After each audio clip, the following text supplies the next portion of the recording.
इस एपिसोड की शुरुआत में हम गोकू को देखते हैं जो एक नए पोर्टल के अंदर आ चुका था और उसकी ताकत पहले से काफी ज्यादा बढ़ चुकी थी और उसकी बॉडी उसके कंट्रोल में भी नहीं होती है। वो जिस पोर्टल में गया था उसे खुद पता नहीं था कि वो पोर्टल आखिर किस जगह का है। गोकू मन ही मन सोच रहा होता है आखिर वो गोकू कौन था जो मेरी आंखों के सामने से गायब हो गया और मेरी बॉडी अपने आप हरकत कैसे कर रही है। मुझे कुछ भी समझ नहीं आ रहा है। मुझे ये जानना होगा। वो जैसे ये कहता है एक अलग ही यूनिवर्स में पहुंच जाता है। गोकू कहता है आखिर ये कैसी जगह है, मुझे कुछ भी समझ नहीं आ रहा है।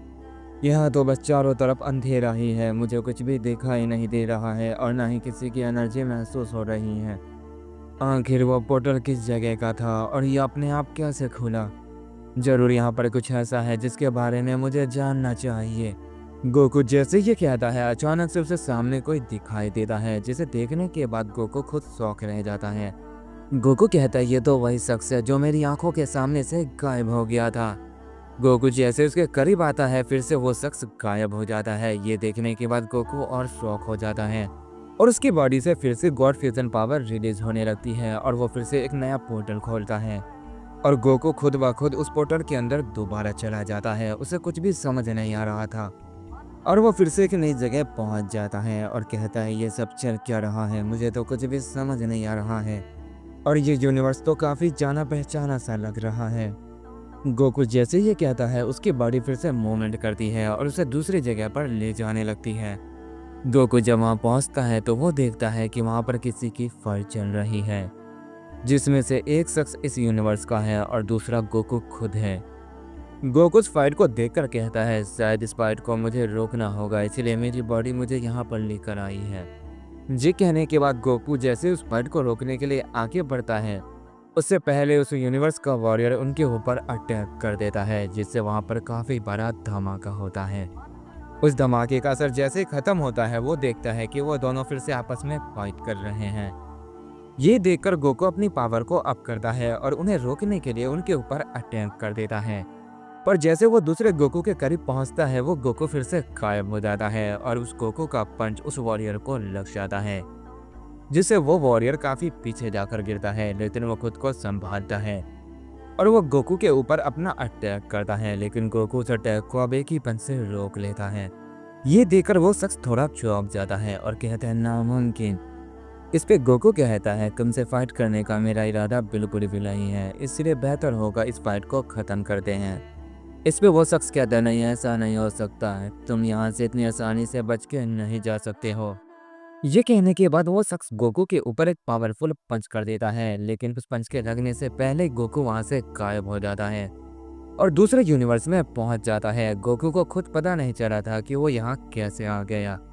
गोकू कहता है आगे जो मेरे साथ होने वाला है उसके बारे में मैं खुद भी नहीं जानता हूँ, पर जो भी हो रहा है बहुत अच्छा हो रहा है। मेरी ताकत बढ़ती ही जा रही है और शायद इसके पीछे कोई है जिसके बारे में मैं नहीं जानता हूँ, पर जल्दी मुझे सब कुछ पता चलने वाला है। ये कहने के बाद गोकू वहाँ से निकल पड़ता है।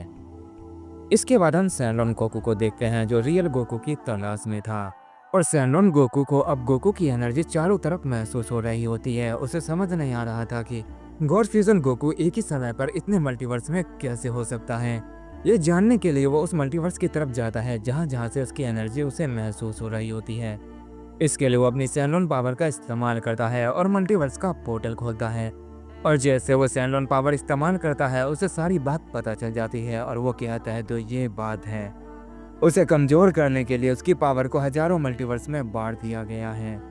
पर गॉड फ्यूजन गोकू कम चालाक नहीं, वो अपनी पावर को इकट्ठा कर रहा है और कुछ ही पल में उसे अपनी फुल पावर मिल जाएगी और वो भी जिंदा हो चुका है जो मुझसे फाइट कर रहा था। और ये चीज इस बात का गवाह है कि आने वाले टाइम में कुछ बहुत बड़ा होने वाला है।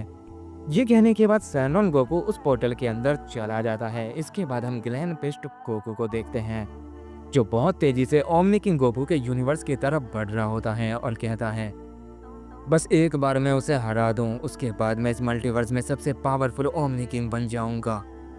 ये कहने के बाद वो अपनी स्पीड को और बढ़ा लेता है और अपनी डिवाइन फॉर्म में ट्रांसफॉर्म हो जाता है और वो कुछ ही पल में ओमनी किंग गोकू के यूनिवर्स में आ जाता है।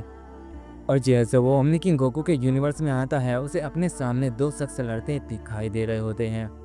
जिसमें से एक शख्स ओमनी किंग गोकू था और दूसरा भी गोकू ही होता है। ग्रैंड दुष्ट गोकू कहता है, मेरे से पहले तो यहाँ पर कोई और आ चुका है। ये तो काफ़ी अच्छी बात है, फाइट पहले से ही शुरू है तो मुझे उसे मनाना नहीं पड़ेगा, बस इसे मुझे शुरू करना होगा। इसके बाद हम उन सारे मल्टीवर्स को देखते हैं जहाँ गोकू की पावर डिवाइड हो गई थी। गोकू एक ही समय पे हर मल्टीवर्स में मौजूद होता है, चाहे वो नारुतो का यूनिवर्स हो, वन पीस हो या फिर ब्लीच हो। गोकू हर उस मल्टीवर्स में मौजूद होता है जो कि उस कॉस्मिक यूनिवर्स में मौजूद था। यहाँ तक कि एक गोकू रिकॉर्ड ऑफ रैग्नारोक में भी होता है जहाँ गॉड्स की फाइट चल रही थी, और गोकू भी उस रिंग के अंदर मौजूद होता है जहाँ गॉड्स उससे फाइट करने के लिए बिल्कुल तैयार हो जाते हैं। गॉड्स को लगता है कि वैलकरी ने गोकू को बुलाया है और वो एक वॉरियर है जहाँ उसे फाइट करने के लिए खुद हेडिस आता है। सबको लगता है कि हेडिस उसे आसानी से मार देगा। गोकू जो शांति से उस रिंग में खड़ा होता है और अपने चारों तरफ देख रहा होता है, वो कहता है, आखिर मैं इतना कमज़ोर कैसे हो गया हूँ और मैं यहाँ पर कैसे आया। ऐसा लग रहा है कि मेरी बॉडी के हजारों टुकड़े कर दिए गए हैं और मेरी पावर को मिलियंस ऑफ पार्ट्स में बांट दिए गए हैं। और ये जब हुआ था जब मैं वेजिटा का पीछा कर रहा था।